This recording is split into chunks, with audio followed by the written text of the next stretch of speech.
Thermodynamic and kinetic aspect की study कर रहे हैं हम ट्रांजिशन मेटल के कॉम्प्लेक्स की।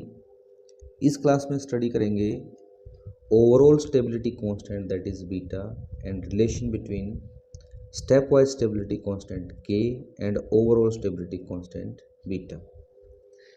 देखिए स्टेप वाइज स्टेबिलिटी कांस्टेंट हम ऑलरेडी पहले पिछली क्लासेस में डिस्कस कर चुके हैं, जिसमें K1 की जो वैल्यू है, K1 was the step wise stability constant. K1 की जो वैल्यू है that was equal to ml की कंसंट्रेशन डिवाइड बाई m की कंसंट्रेशन मल्टीप्लाई बाई l की concentration. This was equation number 1। Similarly K2 step wise stability constant was equal to ml2 की concentration divide by ml की concentration multiply by l की concentration. This was our equation number 2।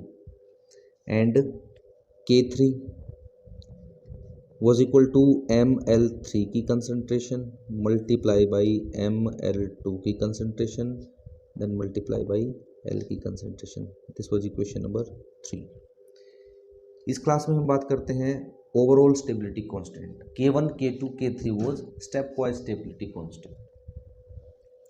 सो ये पिछली classes में भी हम discuss कर चुके हैं कि जो ओवरऑल स्टेबिलिटी कांस्टेंट है उसमें सारे लिगेंड्स को हम एक साथ ऐड करेंगे। तो सपोज टू बी मेटल का कॉम्प्लेक्स M मेटल मैंने मान ली और इसमें लिगेंड ऐड कर दिया मैंने L। इक्विलिब्रियम पे कॉम्प्लेक्स बन गया that is ML complex. Let beta 1 is the overall stability constant for this complex.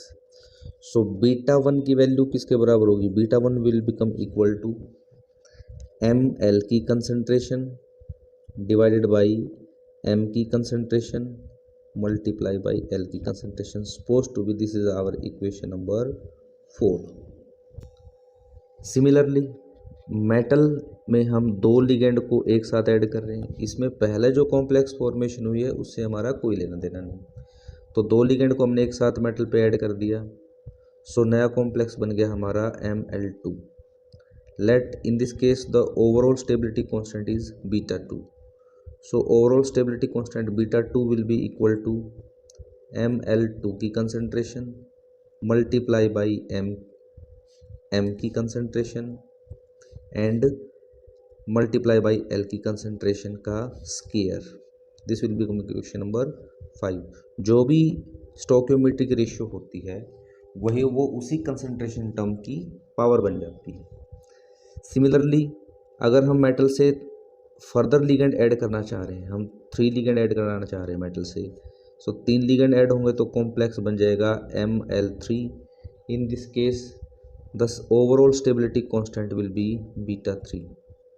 So beta 3 will be equal to ML3 की कंसंट्रेशन डिवाइडेड बाई M की कंसंट्रेशन मल्टीप्लाई बाई L की concentration का cube. That is our equation number 6. Next is the relation between stepwise stability constant and overall stability constant. देखिए from the overall stability constant beta 3 we know that beta 3 is equal to ML3 की concentration divide by M की concentration multiply by L की concentration का cube. This was our equation number 6। Equation number 6 को मैं इस तरह से लिख सकता हूँ that is beta 3 is equal to ML3 की कंसंट्रेशन डिवाइड बाई M की कंसंट्रेशन और L की कंसंट्रेशन का क्यूब है। इट मीन्स L जो है वो 3 बार आया है।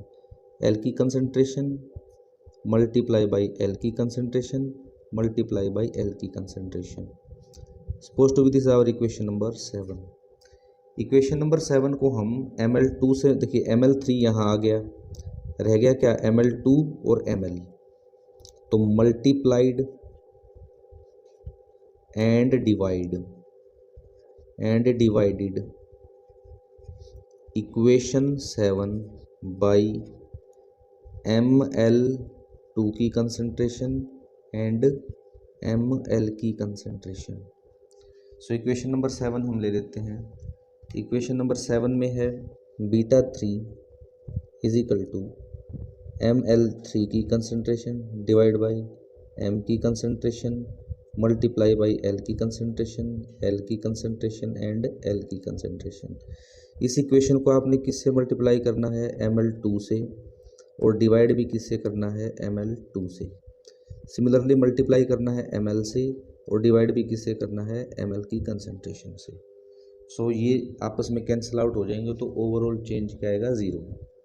अब देखिए इस इक्वेशन नंबर 8 में देखिए, ML की कंसंट्रेशन डिवाइड बाई M की कंसंट्रेशन और L की कंसंट्रेशन, ये जो तीन चीज़ें हैं किसके बराबर हैं? ये बराबर हैं K1। तो तीनों की जगह मैं क्या लिख सकता हूँ? K1। बीटा 3, इन तीनों की जगह मैंने क्या लिख दिया? K1 इंटू, अब क्या रह गया? ML3 की कंसंट्रेशन मल्टीप्लाई बाई ML2 की कंसंट्रेशन डिवाइडेड बाई ML2 की कंसंट्रेशन, ML की concentration,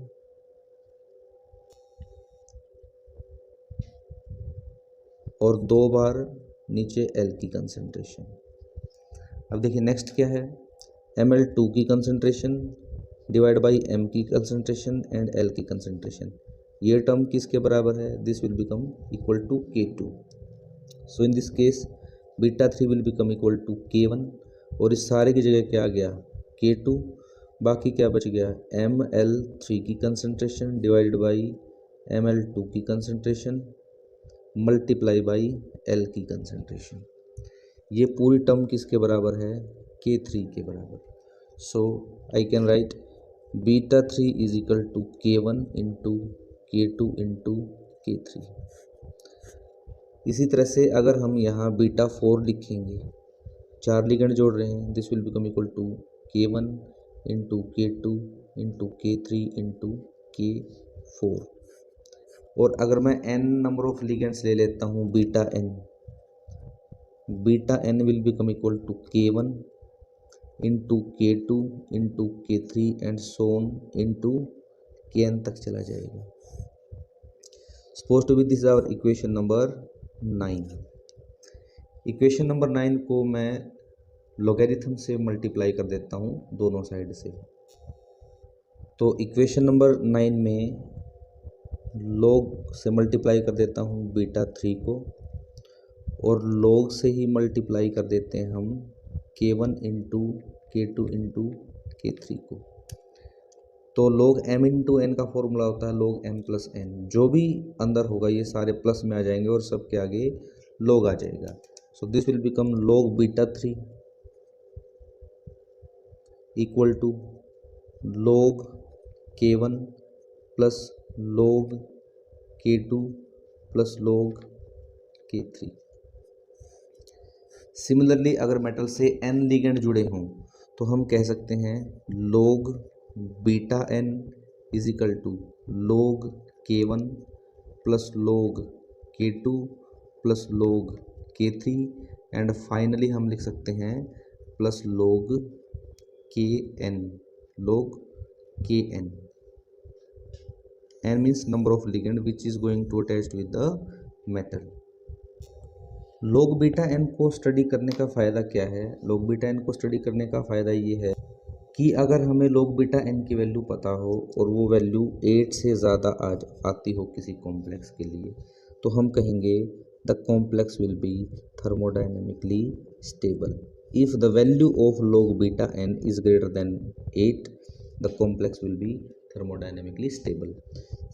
In the another way, if the value of log beta n is less than 8, the complex will be thermodynamically unstable. इसका example देखिए, एक complex है हमारे पास that is copper tetraammine CuNH3 in +2 oxidation state, और दूसरा complex हमारे पास cadmium tetrammine CdNH3 in +2 oxidation state. पहले वाले कॉम्प्लेक्स के लिए log बीटा 4, n की जगह क्या आएगा यहाँ पर 4, क्योंकि लिगेंड कितने हैं 4 की वैल्यू है अप्रोक्सीमेटली 13.30। और जो सेकंड कॉम्प्लेक्स है कैडमियम का इसके लिए log बीटा 4 की जो वैल्यू है दिस इज इक्वल टू 7.12। अब हमने कहा कि अगर log बीटा n की वैल्यू 8 से कम है तो कॉम्प्लेक्स कैसा होगा, थर्मोडायनेमिकली अनस्टेबल। सो कैडमियम टेट्रामीन का जो कॉम्प्लेक्स है थर्मोडायनेमिकली अनस्टेबल है, जबकि कॉपर टेट्रामीन का जो कॉम्प्लेक्स है वो थर्मोडायनेमिकली स्टेबल होगा। तो मैं एक सॉल्यूशन बना लेता हूँ जिस सॉल्यूशन में कॉपर टेट्रामीन का है, जो हमारा सॉल्यूशन, एक सॉल्यूशन बना लिया मैंने जिसमें कॉपर टेट्रामीन है। तो कॉपर से NH3 जो है वो 4 जुड़े हुए हैं, ये कॉम्प्लेक्स स्केयर प्लेनर होता है, और क्योंकि ये कॉम्प्लेक्स थर्मोडायनामिकली स्टेबल है इसलिए मेटल और लिगेंड के बीच में बॉन्ड जो है स्ट्रॉन्गर होगा कंपैरेटिवली।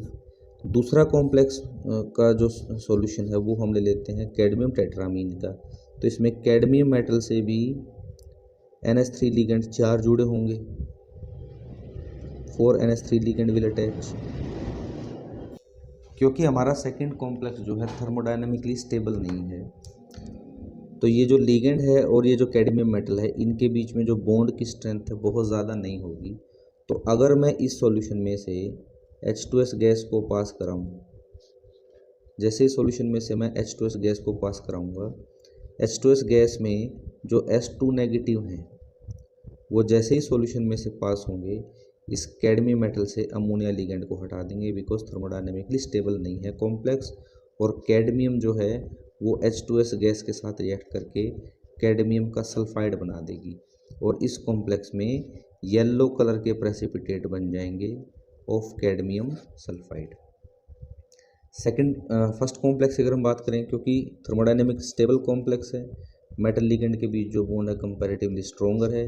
सो इस कॉम्प्लेक्स में से अगर आप H2S गैस को पास करोगे तो H2S गैस का जो सल्फाइड लिगेंड है वो यहाँ मेटल और लिगेंड के बॉन्ड को आसानी से नहीं तोड़ पाएगा, इसलिए कॉपर में से जब आप H2S गैस पास करोगे तो कॉपर का सल्फाइड नहीं बनेगा इन दिस केस।